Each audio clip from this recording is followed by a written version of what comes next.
En los márgenes silenciosos de la historia, donde las verdades oficiales se desvanecen como humo en el viento, emerge una pregunta que ha atormentado a los espíritus libres durante siglos.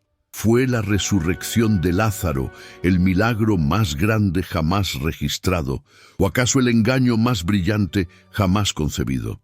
Baruch Spinoza, ese judío expulsado de Ámsterdam por atreverse a pensar lo impensable, dedicó años de su vida a desentrañar los hilos de esta madeja sagrada, descubriendo en el proceso algo que habría de cambiar para siempre nuestra comprensión de la fe, el poder y la manipulación humana. ¿Qué secretos guardaba realmente el pueblo de Betania cuando recibió a Jesús aquella fatídica tarde? ¿Por qué precisamente Lázaro y no otro fue elegido para protagonizar este teatro divino que habría de sostener la fe de millones durante 2 milenios? La respuesta a estas preguntas no yace en los textos sagrados tal como nos han sido entregados, sino en los espacios vacíos entre las palabras, en las inconsistencias que los teólogos han aprendido a ignorar con maestría, en los detalles que revelan demasiado cuando se examinan bajo la luz implacable de la razón.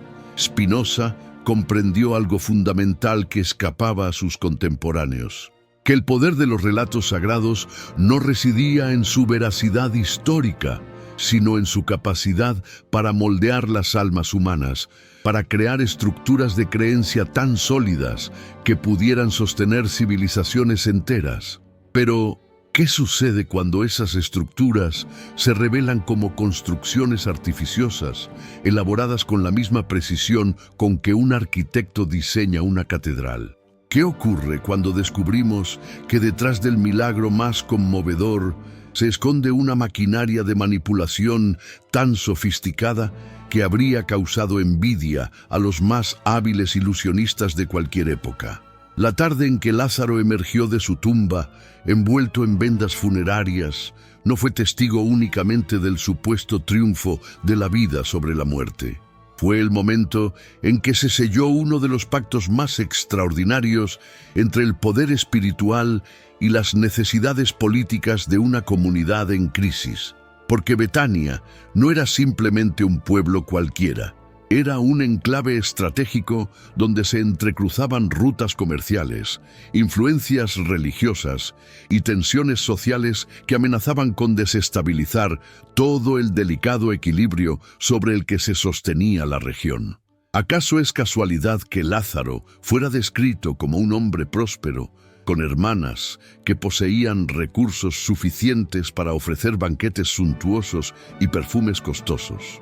¿No resulta sospechoso que este mismo hombre, supuestamente devuelto de la muerte, desaparezca misteriosamente de todos los relatos posteriores, como si su papel hubiera concluido en el momento exacto en que cumplió su función? Spinoza notó estas inconsistencias con la precisión de un relojero examinando los engranajes de un mecanismo defectuoso, y lo que descubrió fue una red de conexiones que revelaba un propósito mucho más terrenal de lo que los creyentes habían imaginado jamás. En los textos originales, antes de que sucesivas traducciones y reinterpretaciones los pulieran hasta convertirlos en la versión que conocemos hoy, existen indicios de una realidad muy diferente. Referencias a sueños profundos, que en arameo pueden traducirse de múltiples maneras, menciones a prácticas médicas que los escribas posteriores prefirieron omitir, alusiones a rituales de sanación que la ortodoxia cristiana encontró incómodas y decidió enterrar bajo capas de interpretación mística.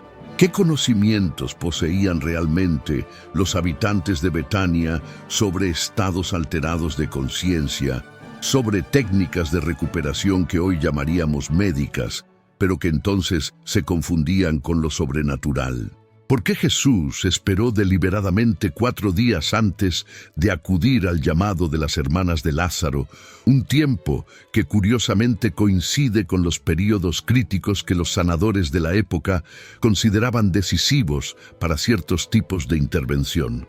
Estas preguntas no surgieron en la mente de Spinoza por casualidad.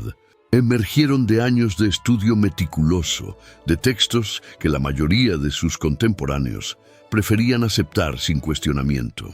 La genialidad del episodio de Lázaro no residía únicamente en su impacto emocional inmediato, sino en su perfecta adecuación a las necesidades de una comunidad que requería desesperadamente una demostración de poder que legitimara las enseñanzas de un maestro itinerante cuya influencia crecía día a día.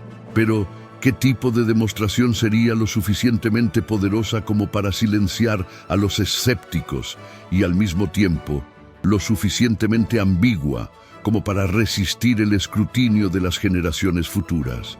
Spinoza descubrió que la respuesta yacía en la naturaleza misma de la experiencia religiosa, en esa zona liminal donde la fe y la razón se encuentran en un territorio disputado que ninguna de las dos puede reclamar completamente. El filósofo holandés comprendió que los creadores del episodio de Lázaro habían logrado algo extraordinario: construir un relato que funcionaba simultáneamente como verdad literal para las masas y como alegoría sofisticada para los iniciados.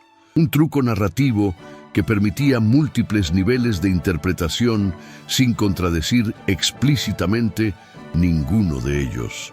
Pero ¿cómo lograr semejante proeza sin dejar rastros que pudieran comprometer la credibilidad del relato?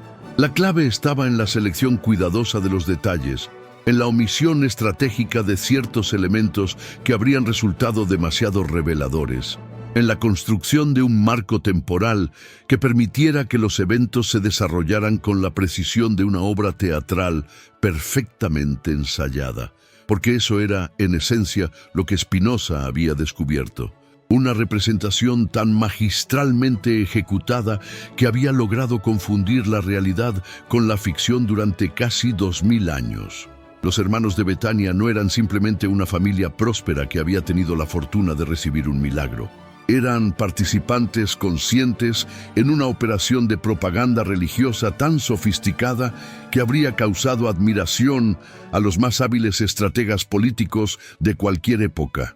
Marta, la hermana práctica y organizadora; María, la devota emocional; y Lázaro, el protagonista silencioso cuya supuesta muerte y resurrección servirían como fundamento para siglos de doctrina cristiana. ¿Acaso resulta creíble que tres hermanos, aparentemente sin conexiones previas con los círculos religiosos establecidos, hubieran sido elegidos al azar para protagonizar el evento más significativo en la carrera pública de Jesús? ¿No resulta más plausible que su selección respondiera a criterios específicos? Su posición social, su ubicación geográfica, su capacidad para mantener secretos y, sobre todo, su disposición a participar en un proyecto cuyas implicaciones trascendían con mucho los límites de su pequeña comunidad. Spinoza se dio cuenta de que para comprender realmente lo que había sucedido en Betania, era necesario examinar no solo lo que los textos sagrados incluían, sino también lo que deliberadamente omitían. ¿Por qué no existen registros independientes de este evento supuestamente extraordinario? ¿Por qué los historiadores romanos, tan meticulosos en documentar cualquier perturbación del orden público, no mencionan un acontecimiento que habría conmocionado a toda la región? ¿Por qué incluso los otros evangelistas parecen incómodos al abordar los detalles específicos de este episodio, prefiriendo centrarse en sus implicaciones teológicas antes que en su desarrollo factual? La respuesta que Spinoza fue construyendo pieza por pieza revelaba una verdad más compleja y fascinante que cualquier milagro: la capacidad humana para crear realidades compartidas mediante el poder de la narración, la habilidad de una comunidad para conspirar inconscientemente en la construcción de mitos que satisfagan sus necesidades más profundas, la genialidad de quienes logran transformar eventos terrenales en fundamentos de fe eterna. Pero el verdadero truco no había sido convencer a los contemporáneos de que Lázaro había regresado de la muerte. El verdadero truco había sido diseñar el relato de tal manera que siguiera siendo creíble y relevante siglos después, cuando las circunstancias originales se hubieran perdido en la bruma de la historia y solo quedaran las palabras, pulidas por incontables repeticiones hasta brillar con el lustre de la verdad revelada.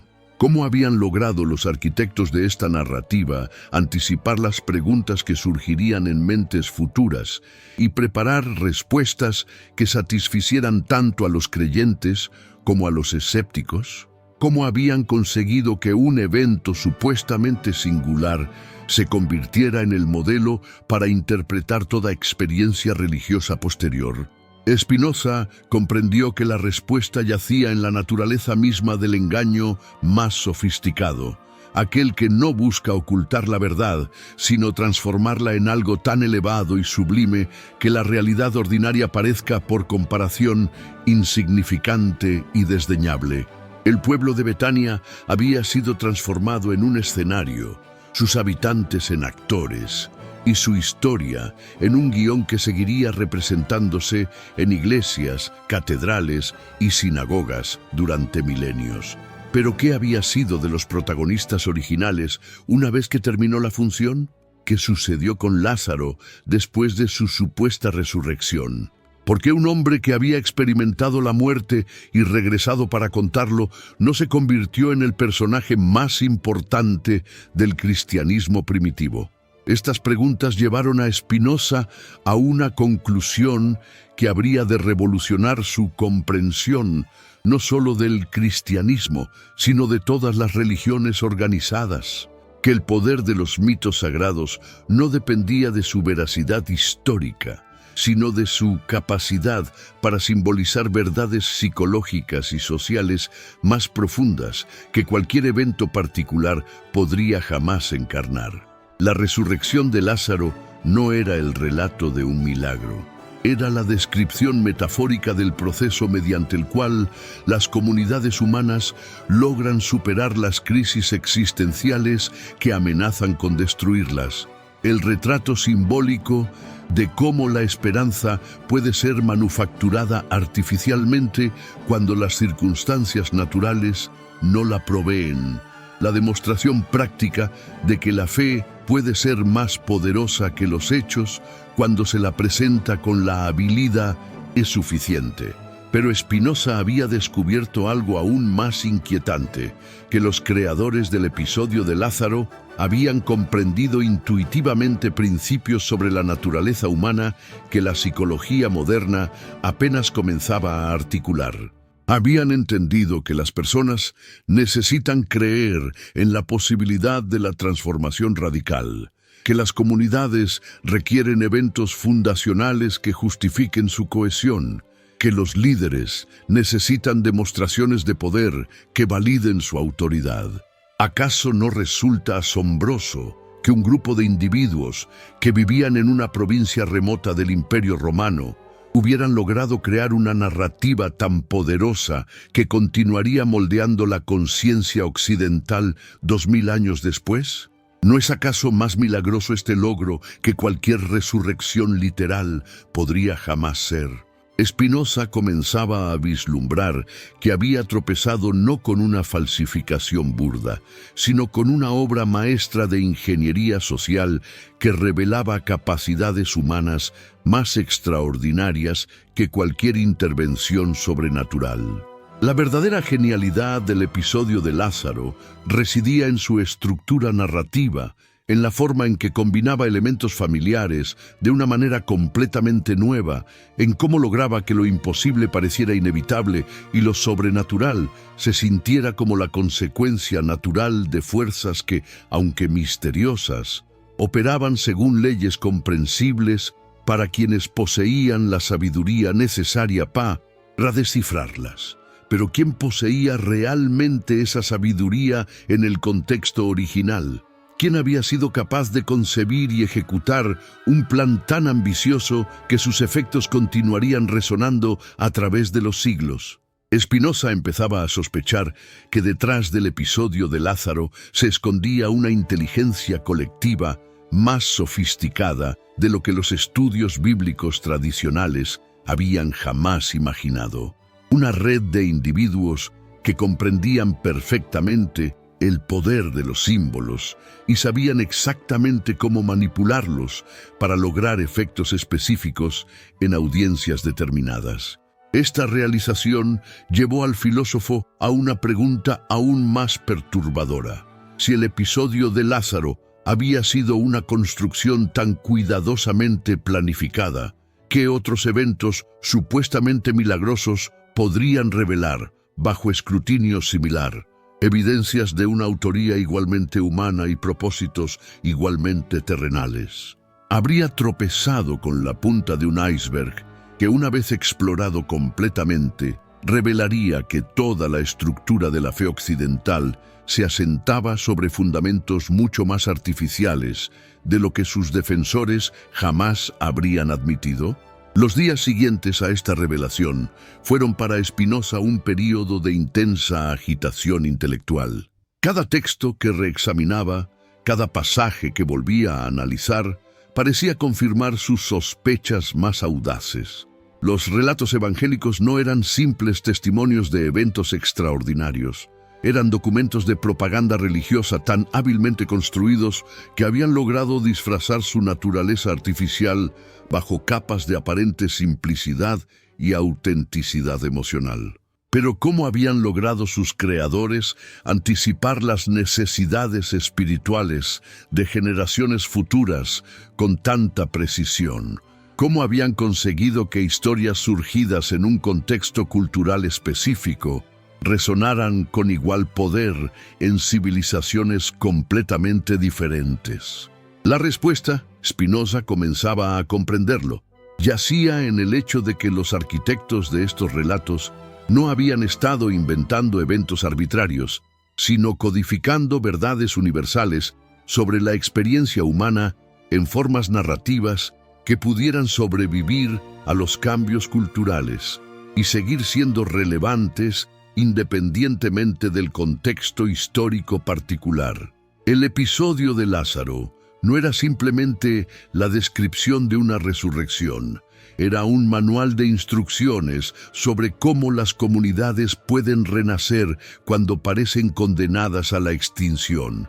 Una guía práctica para la transformación colectiva disfrazada de relato sobrenatural, un tratado de psicología social presentado como testimonio religioso. Y esta comprensión abría perspectivas que trascendían con mucho las implicaciones teológicas inmediatas del descubrimiento. Si los textos sagrados eran, en realidad, obras de ingeniería cultural diseñadas para moldear sociedades enteras, entonces quienes los habían creado poseían un conocimiento sobre la naturaleza humana que rivalizaba con cualquier cosa que la filosofía o la ciencia hubieran logrado hasta entonces. Habían comprendido que las personas no se movilizan por argumentos racionales, sino por narraciones que conecten con sus anhelos más profundos, que las comunidades no se cohesionan alrededor de principios abstractos, sino de experiencias compartidas que confirmen su identidad colectiva. Que los líderes no obtienen legitimidad de sus credenciales intelectuales, sino de su capacidad para encarnar los ideales que sus seguidores necesitan creer posibles. ¿Acaso no resultaba irónico que quienes habían sido entrenados para ver en los textos sagrados únicamente verdades reveladas, hubieran estado pasando por alto las verdades realmente revolucionarias que esos textos contenían? ¿No era paradójico que la búsqueda de lo sobrenatural hubiera impedido el reconocimiento de logros humanos genuinamente extraordinarios? Spinoza empezaba a sospechar que había tropezado con una de las ironías más profundas de la historia intelectual occidental, que los textos más venerados de la civilización contenían secretos que solo podían ser descifrados por quienes se atrevieran a tratarlos como documentos humanos antes que como revelaciones divinas. Esta perspectiva transformaba completamente el significado del episodio de Lázaro. Ya no se trataba de decidir si un hombre había regresado literalmente de la muerte.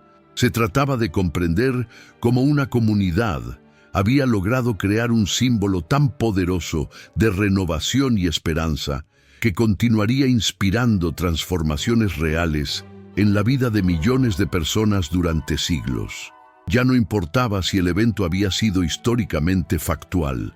Lo que importaba era reconocer la genialidad de quienes habían logrado encapsular verdades atemporales sobre el potencial humano en una narrativa que resistiría el paso del tiempo y seguiría siendo relevante para culturas que sus creadores originales jamás habrían podido imaginar.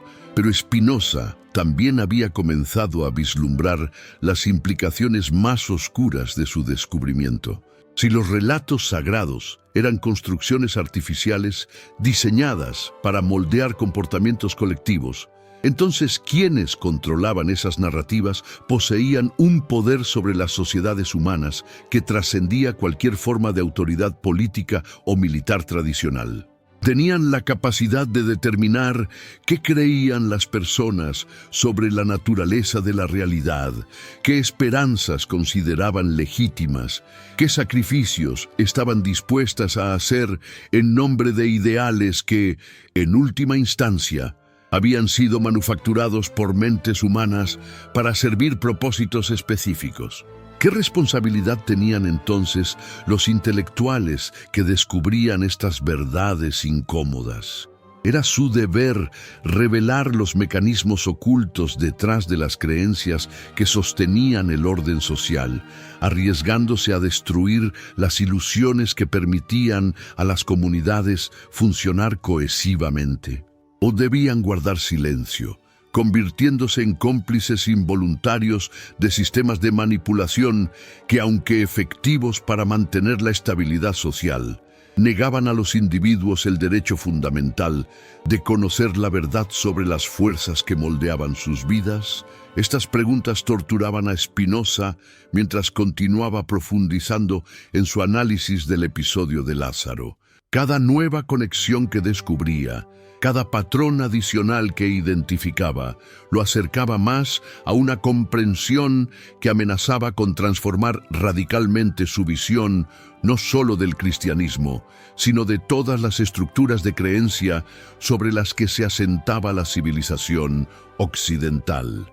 Y con cada paso en esta dirección se hacía más consciente de que había emprendido un camino sin retorno, una investigación cuyos resultados finales podrían resultar más perturbadores que cualquier cosa que hubiera anticipado al comenzar su búsqueda de la verdad detrás del milagro más famoso de la historia cristiana. La tarde caía sobre Ámsterdam, mientras Spinoza cerraba los manuscritos que había estado estudiando durante horas, pero su mente continuaba trabajando febrilmente, conectando elementos dispersos de una revelación que crecía en complejidad e implicaciones con cada momento que pasaba. Había comenzado buscando evidencias de un fraude religioso y había terminado tropezando con algo mucho más fascinante y perturbador: la demostración de que la humanidad poseía capacidades para la manipulación simbólica que rivalizaban con cualquier poder que hubiera atribuido jamás a fuerzas sobrenaturales. ¿Pero acaso esta comprensión lo acercaba más a la verdad, o simplemente lo alejaba de certezas que, aunque ilusorias, habían proporcionado a generaciones de seres humanos el sentido de propósito y trascendencia que necesitaban para encontrar significado en sus existencias limitadas y frecuentemente dolorosas? ¿Era la búsqueda de la verdad un valor tan supremo que justificaba la destrucción de ilusiones que, aunque falsas, habían demostrado ser beneficiosas para el bienestar humano?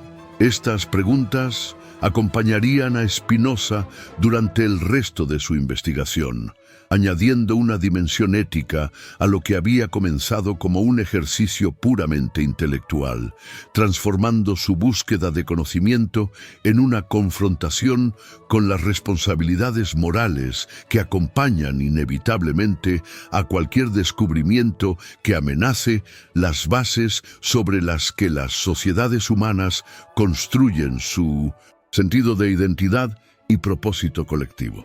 El viento nocturno agitaba las cortinas de su estudio mientras el filósofo se preparaba para la siguiente fase de una investigación que lo llevaría a territorios aún más inexplorados y peligrosos, donde las certezas religiosas tradicionales se revelarían como construcciones humanas tan sofisticadas que habían logrado ocultar su naturaleza artificial incluso de quienes las habían heredado como verdades incuestionables. Y en esa preparación, Spinoza intuía que estaba a punto de descubrir secretos que cambiarían para siempre su comprensión no solo de la religión, sino de la naturaleza misma de la verdad y el poder en las sociedades humanas. La investigación que había comenzado como un análisis del episodio de Lázaro se transformaba gradualmente en algo mucho más ambicioso y peligroso. Un examen sistemático de los mecanismos mediante los cuales las civilizaciones crean y mantienen las ilusiones colectivas que las sostienen. Una exploración de los límites entre la verdad y la utilidad social. Una interrogación sobre si el conocimiento completo es compatible con la estabilidad comunitaria.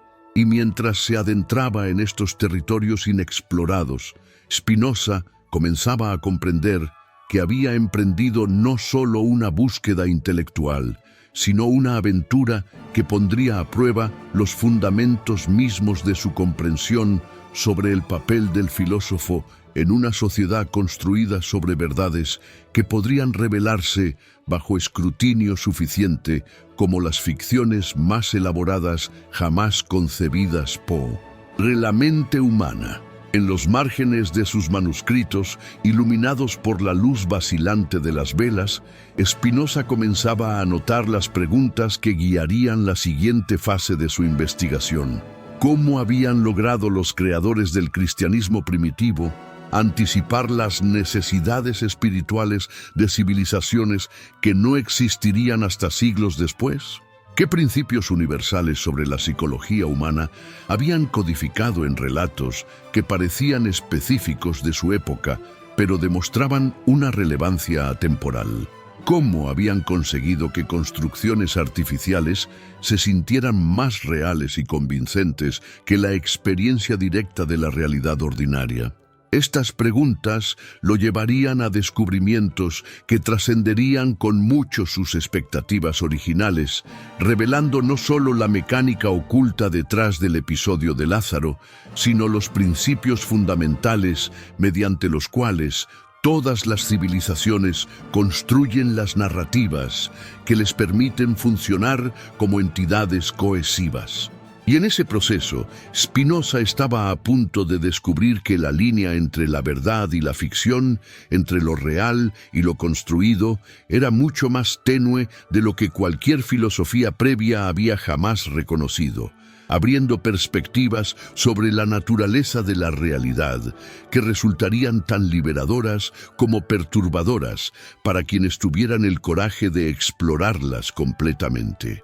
La noche avanzaba sobre Ámsterdam, pero para Spinoza apenas comenzaba una jornada que lo conduciría a los secretos más profundos de la experiencia humana, donde descubriría que el episodio de Lázaro no había sido un milagro ni un fraude, sino algo mucho más extraordinario, una demostración de la capacidad humana para crear realidades que trascienden las limitaciones de lo meramente factual, transformando la experiencia ordinaria en fundamentos para civilizaciones que durarían milenios. Y en esa transformación encontraría no solo la clave para comprender el cristianismo, sino las leyes ocultas que gobiernan toda forma de creencia colectiva, todo sistema de significado compartido, toda estructura social que permite a los seres humanos vivir juntos en comunidades más grandes que las que podrían sostener mediante vínculos puramente personales o acuerdos meramente racionales. Los días que siguieron a esta revelación inicial sumergieron a Spinoza en un estado de intensa concentración intelectual que rayaba en la obsesión. Cada manuscrito que examinaba, cada referencia cruzada que investigaba, cada inconsistencia textual que descubría, parecía confirmar y amplificar sus sospechas originales sobre la naturaleza artificial del episodio de Lázaro. Pero más inquietante aún era la comprensión gradual de que había tropezado con algo mucho más vasto que un simple caso de manipulación religiosa. Había descubierto evidencias de una inteligencia colectiva operando a través de generaciones, refinando y perfeccionando narrativas sagradas, con una sofisticación que trascendía las capacidades de cualquier individuo particular. ¿Cómo explicar de otra manera la coherencia interna de relatos que habían sido compuestos por autores diferentes, en épocas distintas, bajo circunstancias variadas, pero que se combinaban para formar un todo narrativo de una complejidad y efectividad que superaba cualquier obra de ficción deliberadamente planificada? ¿Cómo comprender que textos surgidos de una cultura específica pudieran resonar con igual poder en contextos completamente diferentes, como si hubieran sido diseñados por mentes que comprendían principios universales sobre la naturaleza humana que la filosofía formal apenas comenzaba a articular? La respuesta que Spinoza fue construyendo gradualmente sugería que el cristianismo primitivo no había sido el producto de revelaciones sobrenaturales ni de invenciones arbitrarias, sino el resultado de un proceso evolutivo de selección cultural que había preservado únicamente aquellas narrativas que demostraban la mayor efectividad para moldear comportamientos colectivos y satisfacer necesidades psicológicas profundas. Como especies que desarrollan características adaptativas a través de generaciones, las historias sagradas habían evolucionado hasta convertirse en herramientas de supervivencia cultural tan poderosas que podían asegurar la continuidad de las comunidades que las adoptaban. Pero ¿qué implicaba esta perspectiva para la comprensión tradicional de la verdad religiosa? Si los relatos sagrados eran construcciones culturales optimizadas para la supervivencia comunitaria antes que registros de eventos históricos, ¿significaba esto que carecían de valor o que poseían un tipo de valor diferente del que tradicionalmente se les había atribuido? Spinoza comenzaba a sospechar que había tropezado con una tercera alternativa que trascendía la oposición simplista entre verdad literal y falsedad deliberada. La posibilidad de que existieran formas de verdad que operaban en niveles más profundos que la mera correspondencia factual. Esta comprensión transformaba radicalmente el significado del episodio de Lázaro. Ya no importaba si un hombre específico había regresado literalmente de la muerte en un momento histórico particular. Lo que importaba era que la narrativa de la resurrección encapsulaba verdades atemporales sobre el potencial humano para la transformación, sobre la capacidad de las comunidades para renacer de sus propias cenizas, sobre el poder de la esperanza para superar circunstancias aparentemente desesperadas. ¿Acaso no era más milagroso que mentes humanas hubieran logrado crear símbolos tan poderosos que continuarían inspirando transformaciones reales en la vida de millones de personas durante siglos? ¿No resultaba más extraordinario que una pequeña comunidad en una provincia remota del Imperio Romano hubiera desarrollado técnicas narrativas tan sofisticadas que seguirían siendo efectivas en culturas que sus creadores originales jamás habrían podido imaginar? Spinoza empezaba a comprender que había estado buscando milagros en el lugar equivocado. Los verdaderos milagros no residían en supuestas violaciones de las leyes naturales, sino en las capacidades humanas para trascender las limitaciones aparentes de su condición mediante el poder de la imaginación colectiva dirigida hacia propósitos específicos. Pero esta comprensión planteaba preguntas aún más perturbadoras sobre la naturaleza del poder y la autoridad en las sociedades humanas. Si las narrativas sagradas eran herramientas de ingeniería social, ¿quién tenía derecho a emplearlas y con qué propósitos? ¿Cómo distinguir entre usos legítimos e ilegítimos de técnicas tan poderosas para moldear las creencias y comportamientos colectivos? ¿Qué salvaguardas existían contra la manipulación de poblaciones enteras mediante la fabricación de realidades artificiales disfrazadas de verdades reveladas? Estas preguntas llevaron a Spinoza a examinar más cuidadosamente las estructuras de poder que habían emergido alrededor de las narrativas cristianas a lo largo de los siglos. Lo que descubrió fue un patrón que se repetía consistentemente.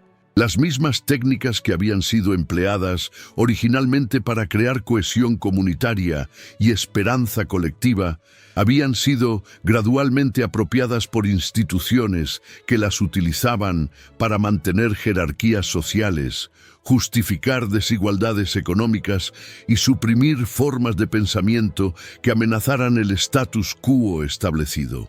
¿Acaso era inevitable esta corrupción de herramientas originalmente liberadoras en instrumentos de opresión?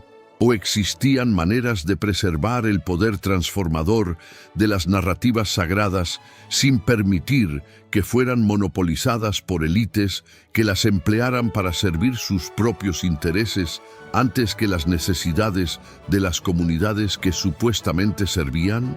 Spinoza comenzaba a vislumbrar que su investigación del episodio de Lázaro lo estaba conduciendo hacia preguntas fundamentales sobre la relación entre conocimiento y poder, entre verdad y utilidad social, entre las necesidades individuales de comprensión y los requerimientos colectivos de estabilidad. En sus cuadernos privados, lejos de los ojos de las autoridades religiosas que ya comenzaban a sospechar de sus investigaciones heterodoxas, Spinoza empezó a esbozar una comprensión radicalmente nueva del papel que las narrativas sagradas habían jugado en la evolución de la civilización occidental. No eran simplemente relatos sobre eventos sobrenaturales que requerían aceptación ciega. Eran códigos sofisticados que contenían conocimiento práctico sobre cómo crear y mantener sociedades complejas, guías encubiertas para la transformación personal y colectiva, manuales de instrucciones disfrazados de testimonios religiosos. Pero ¿cómo habían logrado sus creadores originales codificar conocimientos tan complejos en formas narrativas que resistirían siglos de interpretación y reinterpretación sin perder su efectividad esencial? ¿Qué principios habían empleado para asegurar que las verdades fundamentales permanecieran accesibles incluso cuando las circunstancias culturales cambiaran radicalmente? La respuesta, Spinoza comenzaba a comprenderlo, residía en la naturaleza misma de la experiencia humana universal. Ciertos patrones psicológicos, ciertas necesidades emocionales, ciertos dilemas existenciales se repetían independientemente del contexto histórico específico, creando una base estable sobre la cual construir narrativas que mantuvieran su relevancia a través del tiempo.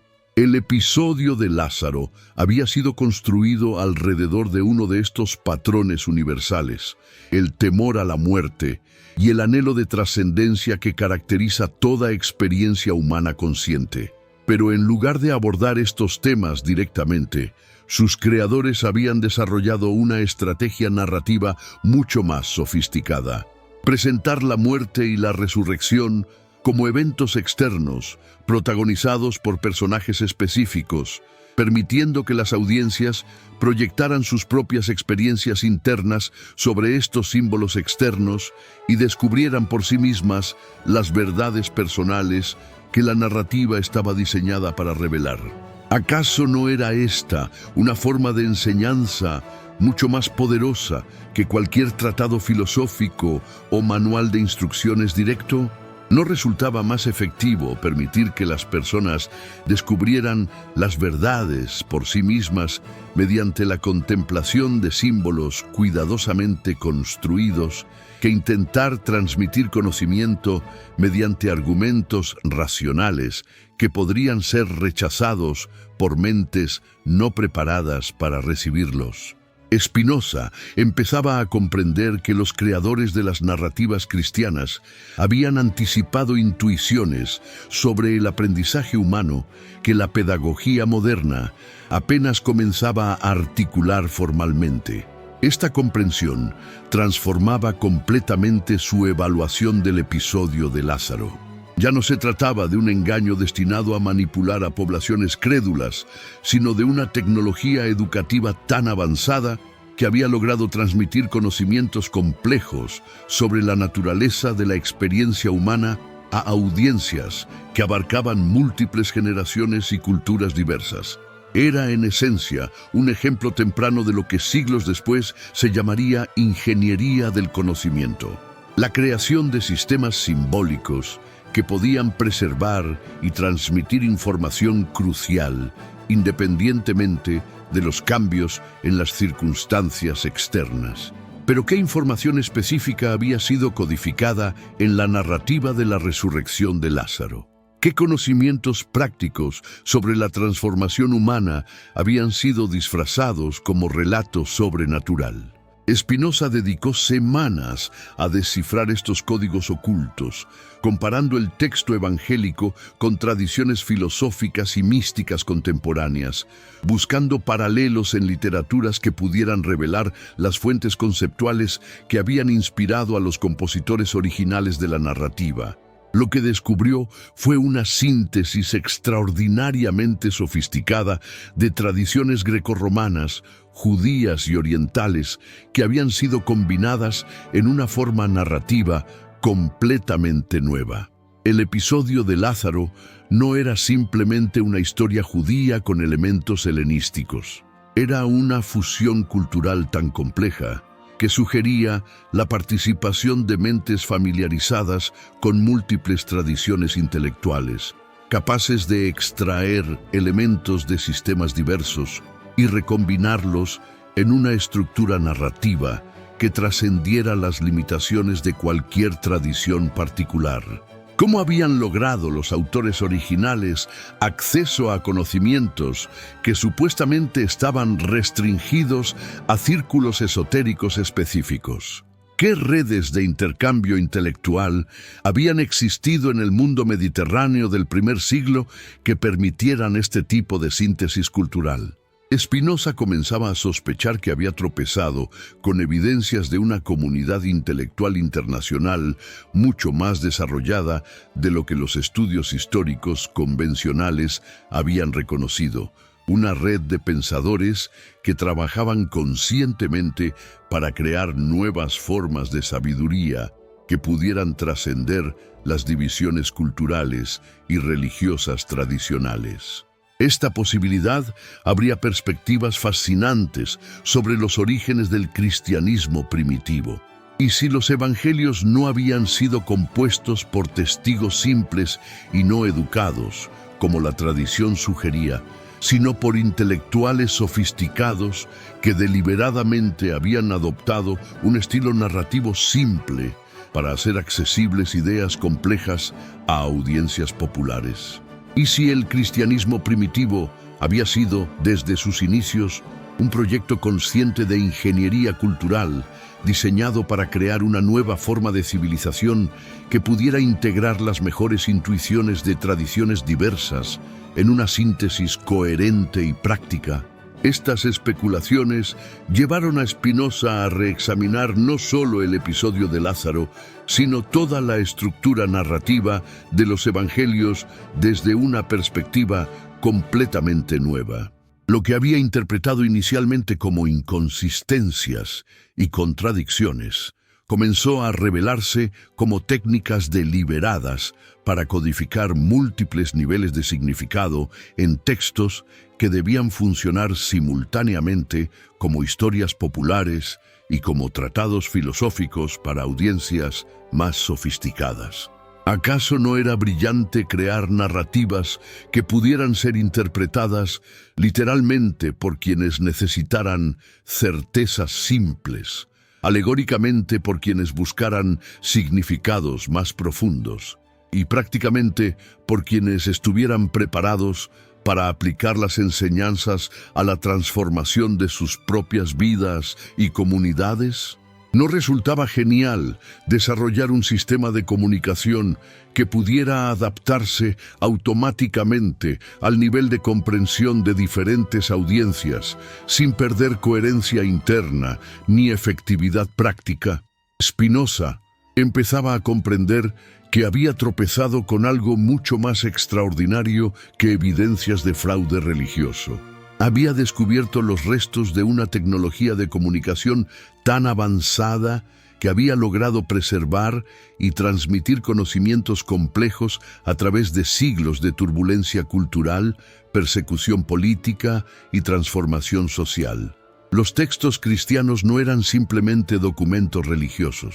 Eran repositorios de sabiduría práctica sobre la naturaleza humana, guías para la transformación personal y colectiva, códigos que contenían información crucial sobre cómo crear y mantener civilizaciones complejas. Esta comprensión transformaba radicalmente las implicaciones de su investigación. Ya no se trataba de desacreditar creencias religiosas tradicionales, sino de recuperar conocimientos que habían sido gradualmente oscurecidos por interpretaciones literalistas que perdían de vista los propósitos originales para los cuales estos textos habían sido creados. Ya no importaba si los eventos descritos habían ocurrido exactamente como se narraban.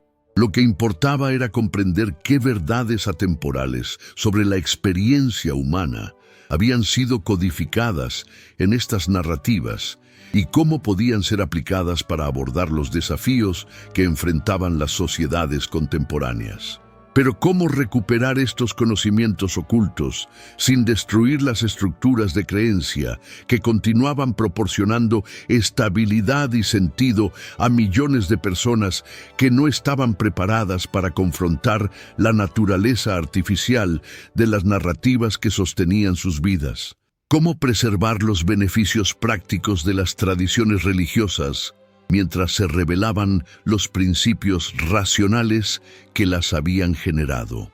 Estas preguntas tormentaron a Spinoza mientras continuaba profundizando en su análisis, confrontándolo con dilemas éticos que trascendían con mucho las implicaciones académicas de sus descubrimientos intelectuales. En la soledad de su estudio, rodeado de manuscritos que revelaban secretos que podrían transformar la comprensión occidental de la religión y la civilización, Spinoza luchaba con la responsabilidad que acompañaba a su conocimiento creciente. Tenía derecho a revelar verdades que podrían destruir ilusiones beneficiosas. Poseía la sabiduría necesaria para determinar qué aspectos de sus descubrimientos debían ser compartidos públicamente y cuáles debían permanecer restringidos a círculos de especialistas preparados para manejar sus implicaciones perturbadoras. Estas preguntas lo acompañarían durante el resto de su investigación, añadiendo una dimensión moral a lo que había comenzado como una búsqueda puramente intelectual. Y mientras continuaba descifrando los códigos ocultos en el episodio de Lázaro, Spinoza se preparaba para confrontar revelaciones aún más perturbadoras sobre la naturaleza del poder, la verdad y la civilización humana que emergerían de su análisis cada vez más profundo de los mecanismos mediante los cuales las sociedades crean y mantienen las realidades colectivas que las sostienen.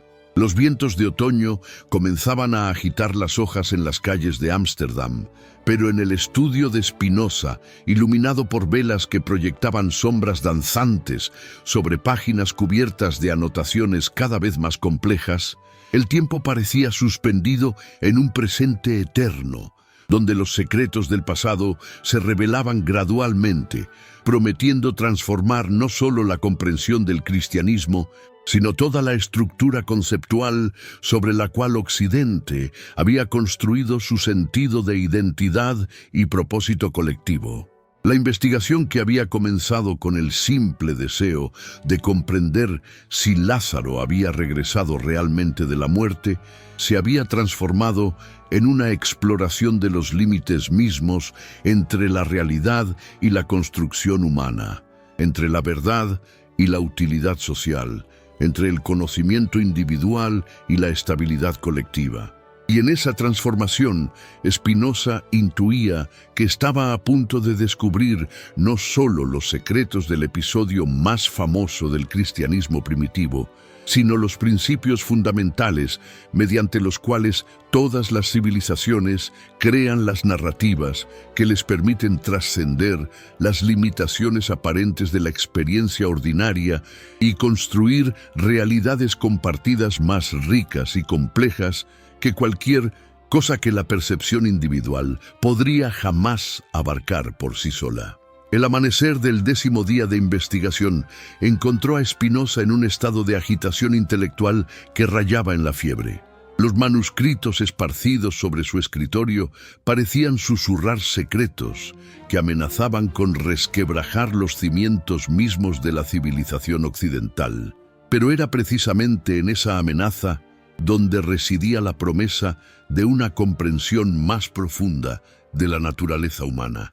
¿Acaso no había llegado el momento de confrontar la pregunta que había estado evitando durante días? Si el episodio de Lázaro había sido una construcción deliberada, ¿quiénes habían sido realmente sus arquitectos y qué propósitos específicos había servido su creación? La respuesta que emergía de sus análisis textuales sugería algo que desafiaba todas las categorías tradicionales de comprensión religiosa. Los creadores del episodio de Lázaro no habían sido ni charlatanes que buscaran engañar a masas crédulas, ni visionarios inspirados por revelaciones sobrenaturales, sino algo mucho más fascinante y perturbador.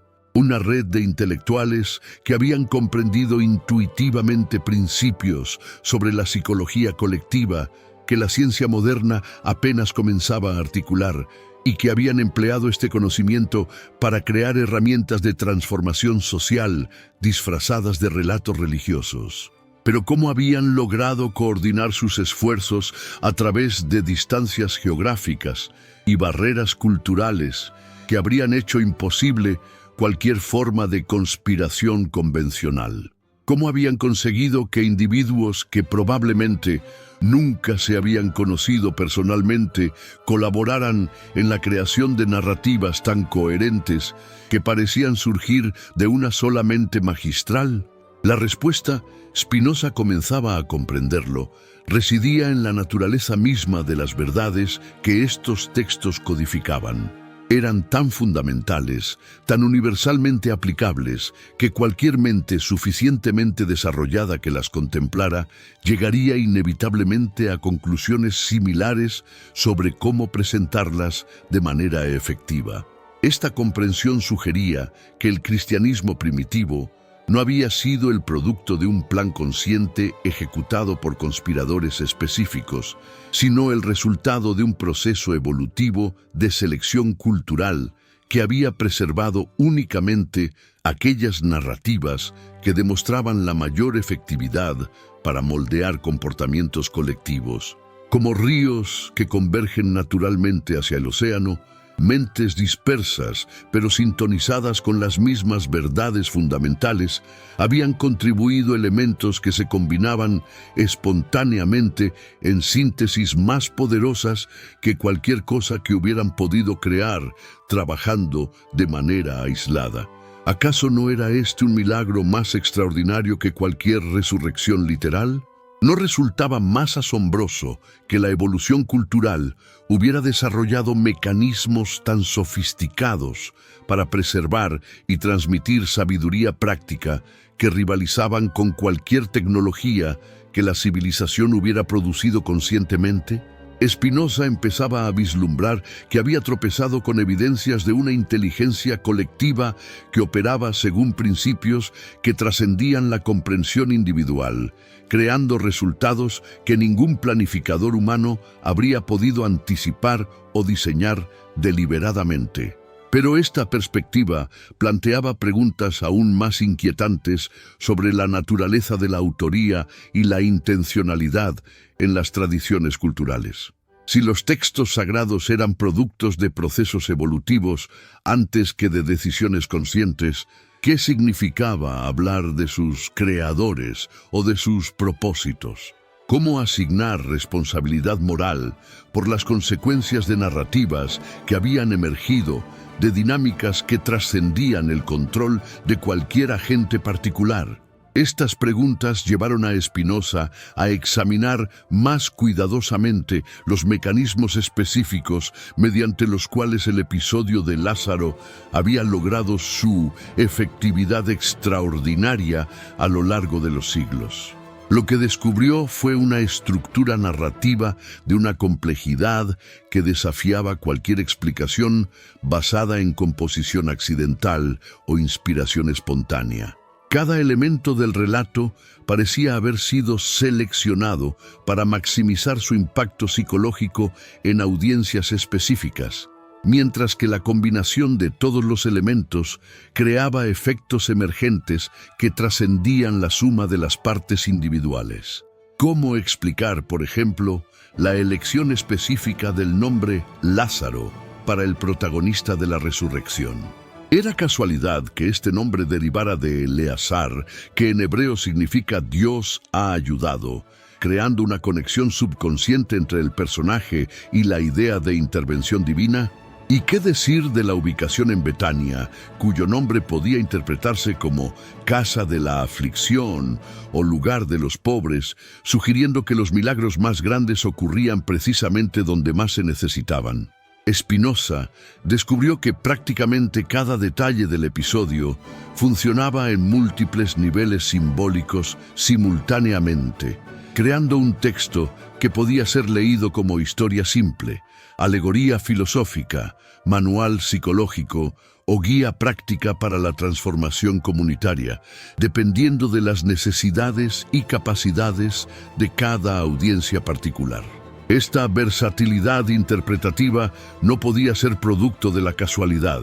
Requería una comprensión de los mecanismos de la percepción y la memoria humana que anticipaba descubrimientos que la psicología no haría hasta siglos después.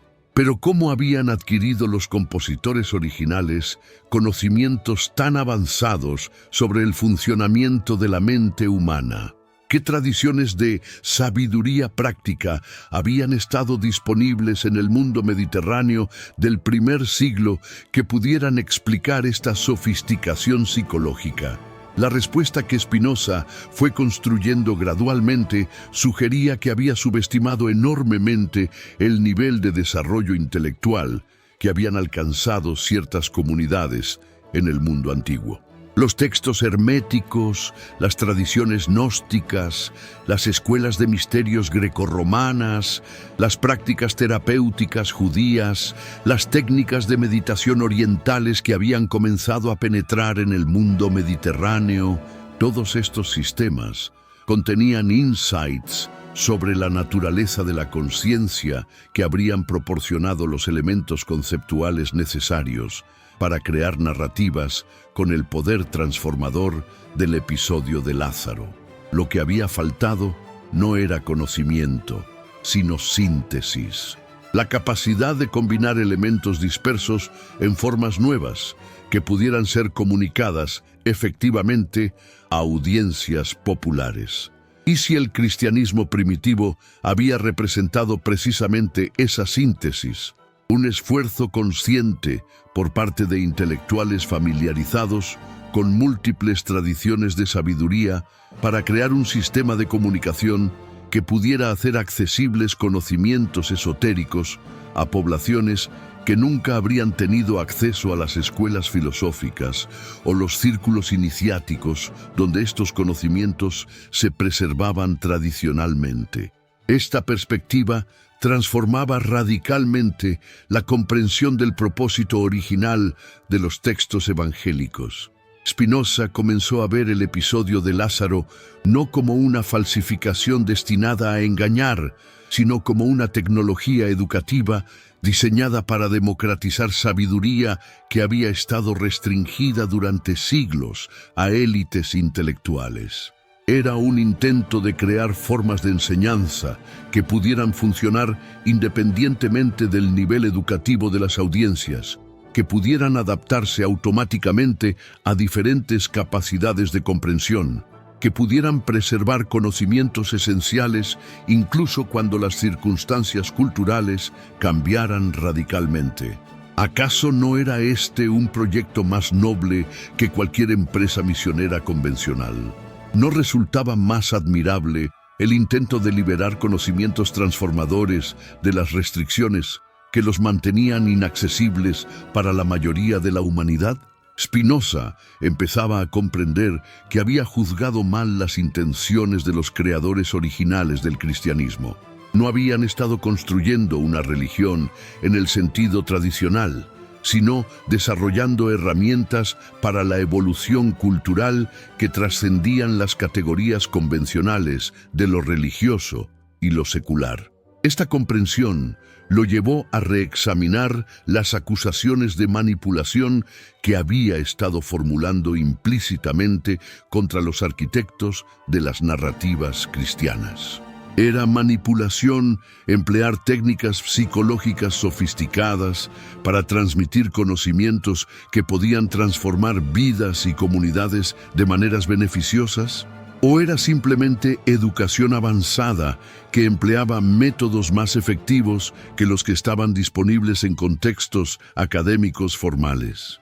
La distinción dependía crucialmente de los propósitos que motivaban el empleo de estas técnicas y de los efectos que producían en las vidas de quienes las recibían. Spinoza dedicó semanas a examinar las consecuencias históricas del episodio de Lázaro y las narrativas relacionadas, buscando evidencias que pudieran revelar si estas construcciones habían servido genuinamente para liberar el potencial humano o si habían sido empleadas principalmente para crear nuevas formas de control social. Lo que descubrió fue un patrón complejo que desafiaba evaluaciones simples. Las mismas narrativas que habían inspirado transformaciones extraordinarias en ciertos contextos habían sido utilizadas para justificar opresión y conformidad en otros. ¿Cómo explicar esta ambivalencia? Era inevitable que herramientas tan poderosas para moldear la conciencia colectiva fueran eventualmente apropiadas por fuerzas que las emplearan para servir intereses particulares antes que el bienestar general. ¿O existían maneras de preservar el potencial liberador de estas técnicas mientras se prevenía su abuso por parte de élites que buscaran monopolizar su poder para propósitos egoístas? Estas preguntas llevaron a Spinoza a una comprensión más matizada de la relación entre conocimiento y poder en las sociedades humanas. Los creadores originales del episodio de Lázaro habían desarrollado herramientas que podían ser empleadas tanto para liberación como para opresión, dependiendo de quién las controlara y con qué propósitos las utilizara. El problema no residía en las herramientas mismas, sino en la concentración de su control en manos de instituciones que carecían de los mecanismos necesarios para asegurar que fueran empleadas éticamente. Pero ¿cómo crear esos mecanismos? cómo desarrollar formas de organización social que pudieran preservar y emplear sabiduría transformadora sin permitir que fuera monopolizada por élites que la utilizaran para perpetuar su propio poder. Spinoza comenzaba a vislumbrar que su investigación del episodio de Lázaro lo estaba conduciendo hacia preguntas fundamentales sobre el diseño de instituciones sociales, sobre los principios que debían gobernar la distribución del conocimiento en sociedades complejas, sobre las condiciones necesarias para asegurar que los avances en la comprensión humana sirvieran genuinamente al florecimiento colectivo. En sus cuadernos privados comenzó a esbozar ideas para formas alternativas de organización religiosa y educativa que pudieran recuperar los propósitos originales de las narrativas cristianas, sin reproducir las estructuras autoritarias que habían evolucionado alrededor de ellas durante siglos. ¿Qué pasaría si las técnicas de transformación psicológica codificadas en el episodio de Lázaro pudieran ser enseñadas directamente sin necesidad de la mediación de autoridades que reclamaran el monopolio de su interpretación? ¿Qué sucedería si los individuos pudieran aprender a aplicar estos principios a sus propias vidas sin depender de instituciones que controlaran su acceso a conocimientos transformadores? Estas especulaciones lo llevaron a examinar tradiciones alternativas que habían preservado enfoques más democráticos al conocimiento espiritual. Las comunidades gnósticas que enfatizaban la experiencia directa sobre la autoridad externa, los círculos filosóficos que promovían la investigación individual sobre la aceptación dogmática, las escuelas místicas que desarrollaban técnicas prácticas para la transformación personal sin crear jerarquías institucionales que pudieran corromper sus enseñanzas originales. ¿Qué habría pasado si estas tradiciones alternativas hubieran prevalecido sobre las formas más autoritarias del cristianismo que eventualmente dominaron la cultura occidental? ¿Cómo habría evolucionado la civilización europea si las técnicas transformadoras codificadas en narrativas, como el episodio de Lázaro, hubieran permanecido accesibles a individuos y comunidades sin la mediación de instituciones que reclamaran autoridad exclusiva sobre su interpretación y aplicación?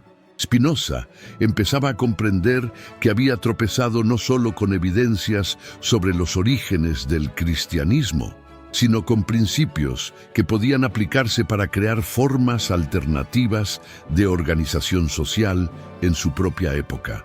Los insights sobre la psicología colectiva que habían sido empleados para construir el episodio de Lázaro podían ser utilizados para desarrollar nuevas instituciones educativas, nuevas formas de comunidad, nuevos enfoques a la resolución de conflictos sociales que trascendieran las limitaciones de las estructuras tradicionales de autoridad.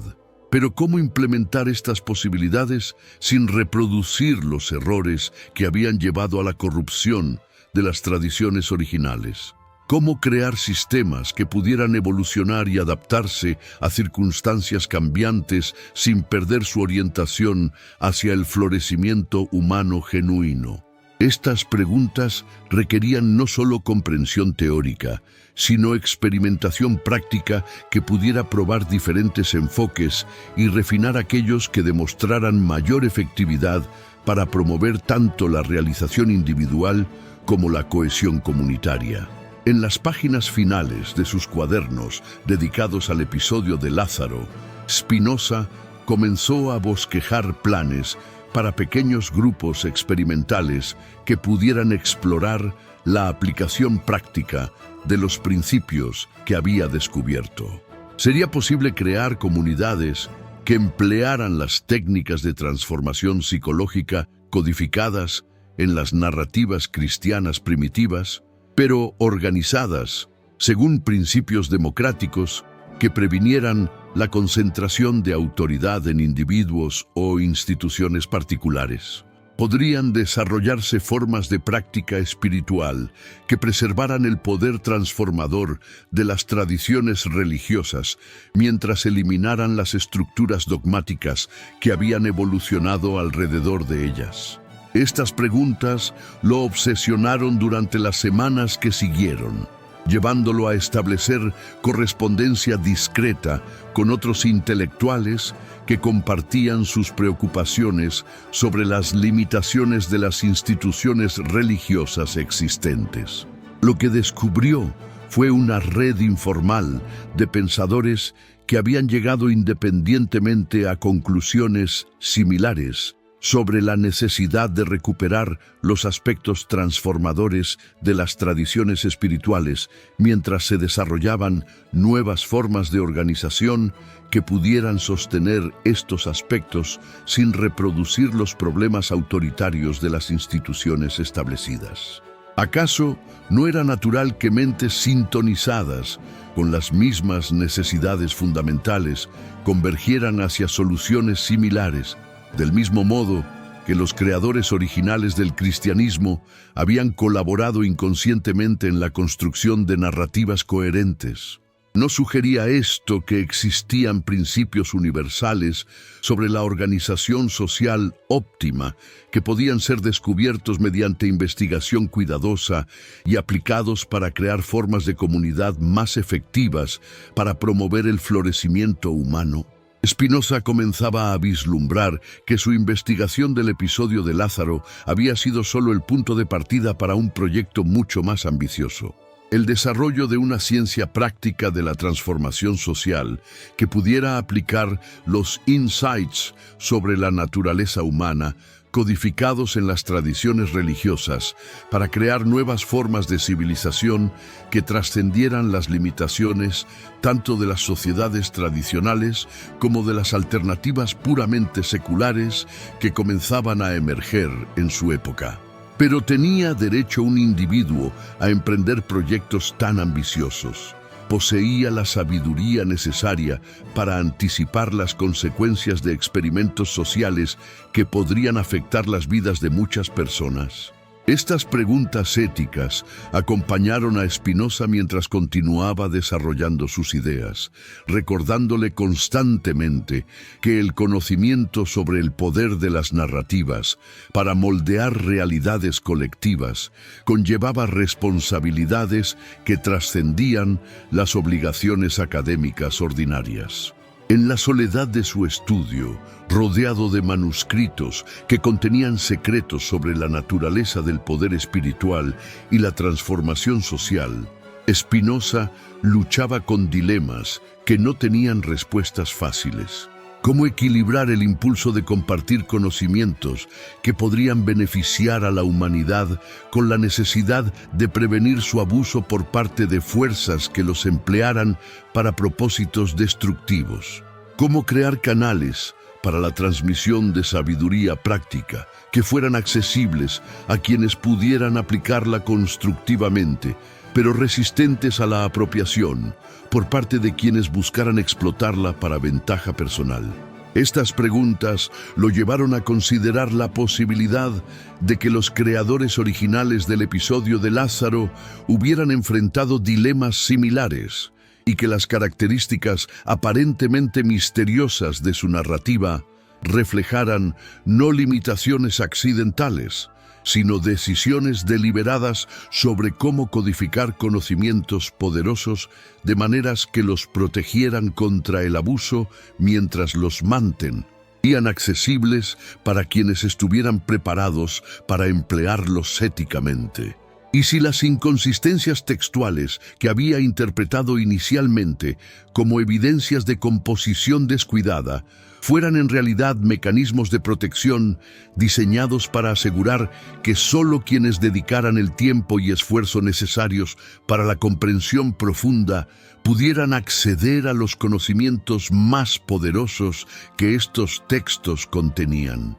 ¿Y si la aparente simplicidad de las narrativas evangélicas encubriera niveles de sofisticación que se revelaban únicamente a quienes las estudiaran con la combinación correcta de rigor intelectual y motivación ética? Esta perspectiva transformaba una vez más la comprensión de Spinoza sobre lo que había descubierto. No había tropezado accidentalmente con secretos que sus creadores originales habían intentado ocultar. Había sido admitido gradualmente en una tradición de conocimiento que empleaba criterios específicos para determinar quién estaba preparado para recibir diferentes niveles de comprensión. Su investigación no había sido un ejercicio de arqueología intelectual, sino un proceso de iniciación que había probado su dedicación, su integridad y su capacidad para manejar conocimientos que podrían ser empleados tanto para bien como para mal. ¿Acaso no explicaba esto la sensación creciente de responsabilidad que había experimentado a medida que profundizaba en su investigación? No clarificaba por qué había comenzado a preocuparse tanto por las implicaciones éticas de sus descubrimientos como por su precisión académica. Los creadores del episodio de Lázaro habían construido no solo una narrativa transformadora, sino un proceso de selección que aseguraba que quienes accedieran a sus secretos más profundos fueran individuos comprometidos con su aplicación constructiva. Esta comprensión llenó a Spinoza de una mezcla de humildad y determinación que habría de caracterizar el resto de su carrera intelectual. Había sido admitido en una tradición de sabiduría práctica que trascendía las divisiones sectarias y las categorías académicas convencionales, una comunidad invisible de mentes dedicadas a la comprensión y aplicación de principios que podían transformar tanto individuos como sociedades. Su responsabilidad no era simplemente comprender estos principios, sino contribuir a su refinamiento y transmisión a futuras generaciones que podrían enfrentar desafíos que él no podía anticipar. En los márgenes finales de sus cuadernos sobre el episodio de Lázaro, escribió una nota que resumía lo que había aprendido y que guiaría sus investigaciones futuras. La verdadera resurrección no es el retorno de los muertos a la vida, sino el despertar de los vivos a posibilidades que habían permanecido dormidas. Los arquitectos de este episodio no crearon un milagro, revelaron la capacidad milagrosa que existe latente en toda comunidad humana cuando sus miembros aprenden a colaborar conscientemente en la transformación de su realidad compartida. ¿Acaso no había sido esta la lección más profunda de su investigación? ¿No había descubierto que los verdaderos milagros no violaban las leyes naturales, sino que revelaban potencialidades naturales que permanecían sin explorar hasta que alguien desarrollaba las técnicas necesarias para actualizarlas? El episodio de Lázaro no era el relato de una excepción sobrenatural a la experiencia ordinaria. Era una guía codificada para transformar la experiencia ordinaria en algo extraordinario mediante la aplicación de principios que cualquier comunidad podía aprender a emplear. Las semanas que siguieron vieron a Spinoza aplicar los insights derivados de su investigación del episodio de Lázaro a otros textos sagrados, descubriendo patrones similares de codificación en narrativas tan diversas como los milagros de Moisés, las parábolas de Jesús y las visiones de los profetas hebreos. Cada investigación confirmaba y refinaba su comprensión de los mecanismos mediante los cuales las tradiciones de sabiduría habían preservado y transmitido conocimientos prácticos sobre la transformación humana a través de formas narrativas que podían resistir siglos de cambio cultural y persecución política. Pero ¿cuántos otros secretos permanecían enterrados en textos que habían sido interpretados literalmente durante tanto tiempo que sus significados más profundos habían sido olvidados? ¿Cuántas técnicas para la realización del potencial humano esperaban ser redescubiertas por investigadores dispuestos a mirar más allá de las interpretaciones tradicionales y buscar los principios prácticos que estas narrativas habían sido diseñadas para preservar? Spinoza empezaba a vislumbrar que había tropezado con los bordes de un continente intelectual completo que esperaba ser explorado, un territorio de conocimiento que podría transformar la comprensión occidental de la religión, la psicología, la educación y la organización social.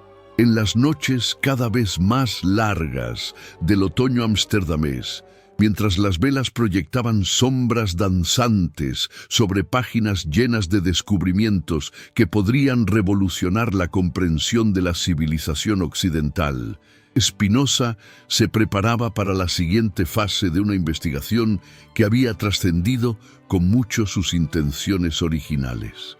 Había comenzado buscando evidencias de fraude religioso y había terminado descubriendo tradiciones de sabiduría práctica más sofisticadas que cualquier cosa que la filosofía académica hubiera producido. Había iniciado un ejercicio de crítica destructiva y había encontrado recursos constructivos para abordar algunos de los desafíos más persistentes que enfrentaban las sociedades humanas. El episodio de Lázaro había revelado sus secretos, pero esos secretos planteaban preguntas que requerirían años de investigación adicional para ser respondidas completamente. ¿Cómo habían evolucionado las técnicas de transformación psicológica a lo largo de la historia? ¿Qué otras tradiciones culturales habían desarrollado enfoques similares para la realización del potencial humano? ¿Cómo podrían estos insights ser aplicados para crear formas contemporáneas de educación y organización social que sirvieran genuinamente al florecimiento colectivo? Estas preguntas acompañarían a Spinoza durante el resto de su carrera, driving him deeper into investigations that would ultimately produce some of the most revolutionary insights about human nature and social organization that the Western world had seen. Y mientras se preparaba para estos estudios futuros, llevaba consigo la comprensión transformadora que había emergido de su análisis del episodio de Lázaro. Que los límites aparentes de la experiencia humana no eran leyes absolutas, sino fronteras que podían ser trascendidas mediante la aplicación de principios que cualquier mente suficientemente dedicada podía aprender a emplear. Que los milagros más grandes no requerían intervención sobrenatural, sino simplemente la activación de capacidades que existían latentes en toda comunidad humana, que se comprometiera conscientemente con su propia transformación. La primavera llegó a Ámsterdam, trayendo consigo una claridad que se extendió más allá del cielo despejado hasta alcanzar los pensamientos de Spinoza, quien había emergido de meses de investigación intensiva con una comprensión que transformaba radicalmente no solo su visión del episodio de Lázaro, sino su percepción completa de la naturaleza humana y las posibilidades de la civilización. Pero ¿cómo comunicar descubrimientos que desafiaban las categorías fundamentales mediante las cuales sus contemporáneos organizaban su comprensión de la realidad? ¿Cómo revelar verdades que podrían liberar el potencial humano sin destruir las estructuras de significado que proporcionaban estabilidad a vidas que no estaban preparadas para transformaciones tan radicales? El dilema que enfrentaba trascendía las preocupaciones académicas ordinarias, porque lo que había descubierto no era simplemente información nueva sobre eventos históricos, sino técnicas prácticas para la transformación de la conciencia que habían sido probadas durante siglos de aplicación exitosa. El episodio de Lázaro no era únicamente un relato sobre el pasado, era un manual de instrucciones para el futuro, una guía codificada para realizar posibilidades humanas que permanecían latentes en toda sociedad que estuviera dispuesta a aplicar los principios que había desvelado mediante su análisis meticuloso. ¿Acaso no resultaba irónico que las técnicas más poderosas para la realización del potencial humano hubieran estado ocultas durante siglos en textos que millones de personas leían regularmente sin reconocer los secretos prácticos que contenían? ¿No era paradójico que la búsqueda de lo sobrenatural hubiera impedido sistemáticamente el reconocimiento de capacidades naturales extraordinarias que esperaban ser desarrolladas mediante métodos que cualquier comunidad comprometida podía aprender a emplear? Spinoza había descubierto que los verdaderos milagros no requerían violaciones de las leyes naturales, sino simplemente la aplicación consciente de principios psicológicos y sociales que operaban de manera tan consistente como cualquier fenómeno físico, pero que habían permanecido invisibles porque las tradiciones intelectuales dominantes carecían de las categorías conceptuales necesarias para conocerlos y estudiarlos sistemáticamente. Esta comprensión lo llevó a una conclusión que habría de revolucionar su enfoque filosófico durante el resto de su carrera: que la distinción tradicional entre lo natural y lo sobrenatural era fundamentalmente errónea, basada en una comprensión incompleta de las capacidades inherentes a la naturaleza humana cuando se organizaba según principios que permitían la emergencia de propiedades colectivas que trascendían las limitaciones de la experiencia individual. Lo que las tradiciones religiosas habían interpretado como intervenciones divinas eran en realidad manifestaciones de potencialidades naturales que se actualizaban cuando las condiciones apropiadas eran creadas conscientemente por comunidades que comprendían los mecanismos mediante los cuales la cooperación humana podía generar resultados que parecían imposibles desde perspectivas que consideraba únicamente las capacidades de individuos aislados.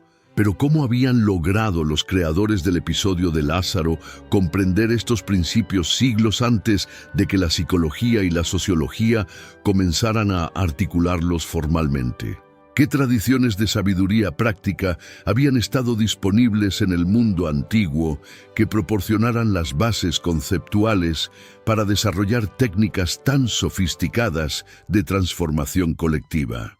La respuesta que Spinoza había construido durante meses de investigación sugería que había subestimado enormemente la continuidad de tradiciones esotéricas que habían preservado y refinado conocimientos sobre la naturaleza de la conciencia durante milenios, transmitiendo estos conocimientos a través de líneas de sucesión que trascendían las divisiones culturales y religiosas superficiales. Los textos herméticos que había estudiado, las tradiciones gnósticas que había examinado, las escuelas de misterios grecorromanas que había investigado, todos estos sistemas compartían insights fundamentales sobre la plasticidad de la experiencia humana y la posibilidad de transformar estados ordinarios de conciencia mediante técnicas que podían ser enseñadas y aprendidas sistemáticamente.